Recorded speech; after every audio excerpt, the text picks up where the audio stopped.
48वां अध्याय। भगवान का कुब्जा और अक्रूर जी के घर जाना। श्री सुखदेव जी कहते हैं, परीक्षित, तदनंतर सबके आत्मा तथा सब कुछ देखने वाले भगवान श्री कृष्ण अपने से मिलने की आकांक्षा रखकर व्याकुल हुई कुब्जा का प्रिय करने, उसे सुख देने की इच्छा से उसके घर गए। कुब्जा का घर बहुमूल्य सामग्रियों से संपन्न था। उसमें श्रृंगार रस का उद्दीपन करने वाली बहुत सी साधन सामग्री भी भरी हुई थी। मोती की झालरें और स्थान स्थान पर झड़ियां भी लगी हुई थी। चंदोवे तने हुए थे, सेजे बिछाई हुई थी और बैठने के लिए बहुत सुंदर सुंदर आसन लगाए हुए थे। धूप की सुगंध फैल रही थी, दीपक की शिखाएं जगमगा रही थी। स्थान स्थान पर फूलों के हार और चंदन रखे हुए थे। भगवान को अपने घर आते देख कुब्जा तुरंत हड़बड़ाकर अपने आसन से उठ खड़ी हुई और सखियों के साथ आगे बढ़कर उसने विधि पूर्वक भगवान का स्वागत सत्कार किया। फिर श्रेष्ठ आसन आदि देकर विविध उपचारों से उनकी विधि पूर्वक पूजा की। कुब्जा ने भगवान के परम भक्त उद्धव जी की भी समुचित रीति से पूजा की, परंतु वे उसके सम्मान के लिए उसका दिया हुआ आसन छूकर धरती पर ही बैठ गए। अपने स्वामी के सामने उन्होंने आसन पर बैठना उचित न समझा। भगवान श्री कृष्ण सच्चिदानंद स्वरूप होने पर भी लोग आचार का अनुकरण करते हुए तुरंत उसकी बहुमूल्य सेज पर जा बैठे। तब कुब्जा स्नान, अंगराग, वस्त्र, आभूषण, हार, गंध, इत्र आदि तांबूल और सुधा सब आदि से अपने को खूब सजाकर लीलामय लजीली मुस्कान तथा हाव भाव के साथ भगवान की ओर देखती हुई उनके पास आई। कुब्जा नवीन मिलने के संकोच से कुछ झिझक रही थी। तब श्याम सुंदर श्री कृष्ण ने उसे अपने पास बुला लिया और उसकी कंकण से सुशोभित कलाई पकड़कर अपने पास बैठा लिया और उसके साथ क्रीड़ा करने लगे। परीक्षित, कुब्जा ने इस जन्म में केवल भगवान को अंगराग अर्पित किया था। उसी एक शुभ कर्म के फलस्वरूप उसे ऐसा अनुपम अवसर मिला। कुब्जा भगवान श्री कृष्ण के चरणों को अपने काम संतप्त हृदय, वक्ष स्थल और नेत्रों पर रखकर उनकी दिव्य सुगंध लेने लगी और इस प्रकार उसने अपने हृदय की सारी आदि व्याधि शांत कर ली। वक्ष स्थल से सटे हुए आनंद मूर्ति प्रियतम श्याम सुंदर का अपनी दोनों भुजाओं से गाढ़ आलिंगन करके कुब्जा ने दीर्घ काल से बढ़े हुए विरह ताप को शांत किया। परीक्षित, कुब्जा ने केवल अंगराग समर्पित किया था, उतने से ही उसे उन सर्वशक्तिमान भगवान की प्राप्ति हुई जो कैवल्य मोक्ष के अधीश्वर हैं और जिनकी प्राप्ति अत्यंत कठिन है। परंतु उस दुर्भाग्य ने उन्हें प्राप्त करके भी व्रज गोपियों की भांति सेवा न मांगकर यही मांगा, प्रियतम, आप कुछ दिन यहीं रहकर मेरे साथ क्रीड़ा कीजिए, क्योंकि हे कमल नयन, मुझसे आपका साथ नहीं छोड़ा जाता। परीक्षित, भगवान श्री कृष्ण सबका मान रखने वाले और सर्वेश्वर हैं। उन्होंने अमिष्ट वर देकर उसकी पूजा स्वीकार की और फिर अपने प्यारे भक्त उद्धव जी के साथ अपने सर्व सम्मानित घर पर लौट आए। परीक्षित, भगवान ब्रह्मा आदि समस्त ईश्वरों के भी ईश्वर हैं। उनको प्रसन्न कर लेना भी जीव के लिए बहुत ही कठिन है। जो कोई उन्हें प्रसन्न करके उनसे विषय सुख मांगता है वह निश्चय ही दुर्बुद्धि है, क्योंकि वास्तव में विषय सुख अत्यंत तुच्छ नहीं के बराबर है। तदनंतर एक दिन सर्वशक्तिमान भगवान श्री कृष्ण बलराम जी और उद्धव जी के साथ अक्रूर जी की अभिलाषा पूर्ण करने और उनसे कुछ काम लेने के लिए उनके घर गए।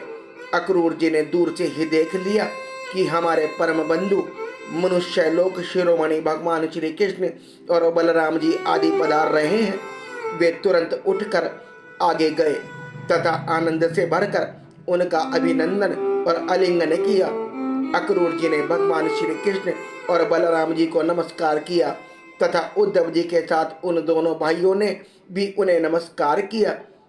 जब सब लोग आराम से आसनों पर बैठ गए तब अक्रूर जी उन लोगों की विधिवत पूजा करने लगे। परीक्षित, उन्होंने पहले भगवान के चरण धोकर चरणोदक सिर पर धारण किया और फिर अनेकों प्रकार की पूजा सामग्री, दिव्य वस्त्र, गंधमाला और श्रेष्ठ आभूषणों से उनकी पूजन किया। सिर झुकाकर उन्हें प्रणाम किया और उनके चरणों को अपनी गोद में लेकर दबाने लगे। उसी समय उन्होंने विनयवनत होकर भगवान श्री कृष्ण और बलराम जी से कहा, भगवान, यह बड़े ही आनंद और सौभाग्य की बात है कि पापी कंस अपने अनुयायियों के साथ मारा गया। उसे मारकर आप दोनों ने यदुवंश को बहुत बड़े संकट से बचा लिया है तथा उन्नत और समृद्ध किया है। आप दोनों जगत के कारण और जगत रूप आदि पुरुष हैं। आपके अतिरिक्त और कोई वस्तु नहीं है, न कारण और ना तो कोई कार्य।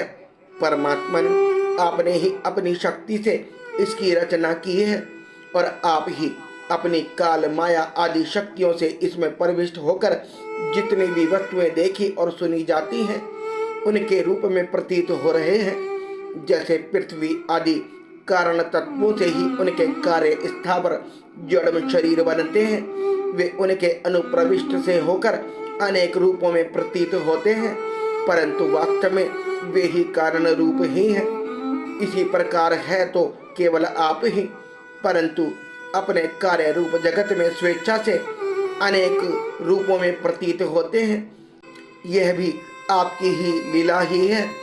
प्रभु, आप रजगुण, सत्वगुण और तमगुण रूप अपनी शक्तियों से क्रमशः जगत की रचना, पालन और संहार करते हैं, किंतु आप उन गुणों से अथवा उनके द्वारा होने वाले कर्मों से बंधन में नहीं पड़ते, क्योंकि आप शुद्ध ज्ञान स्वरूप हैं।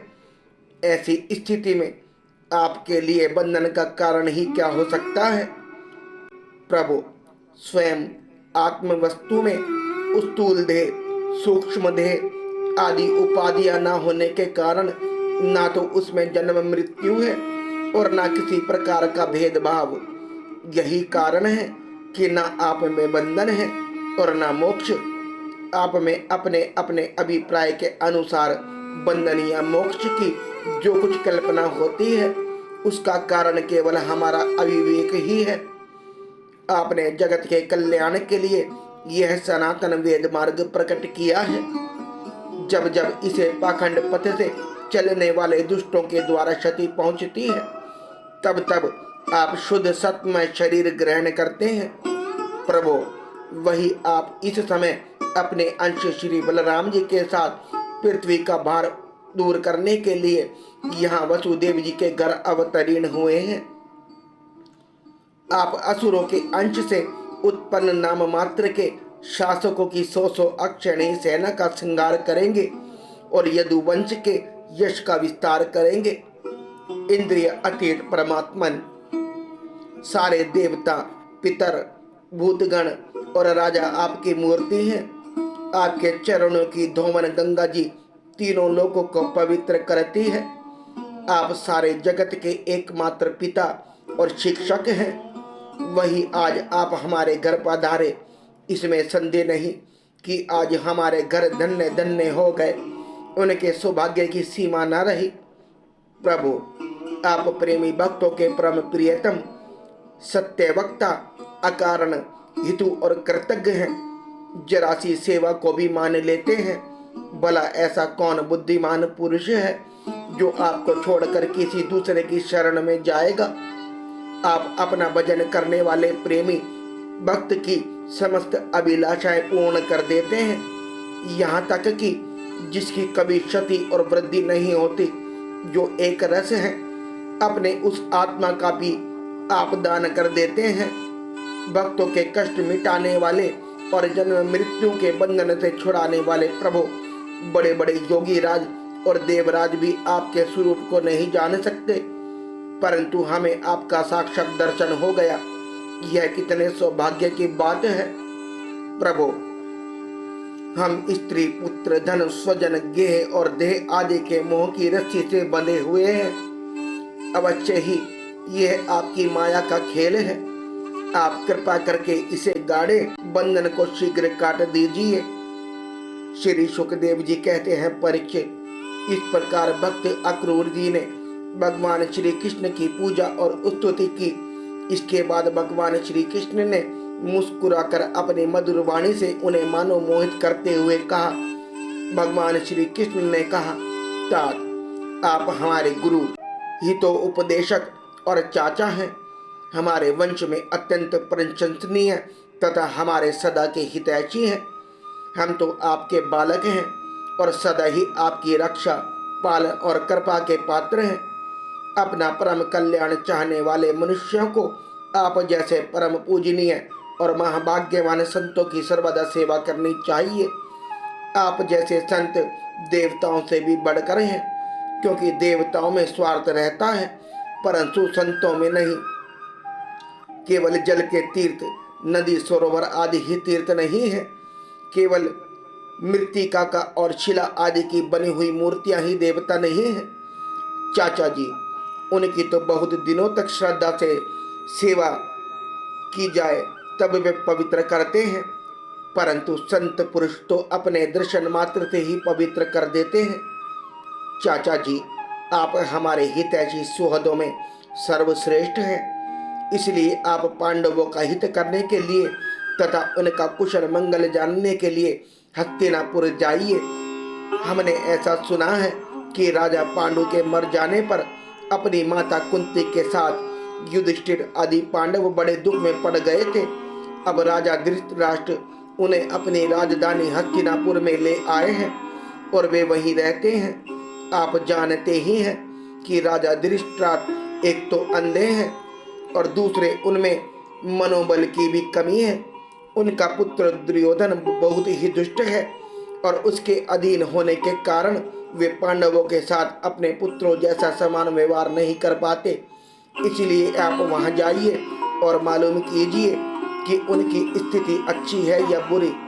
आपके द्वारा उनका समाचार जानकर मैं ऐसा उपाय करूंगा जिससे उन सुहृदों को सुख मिले।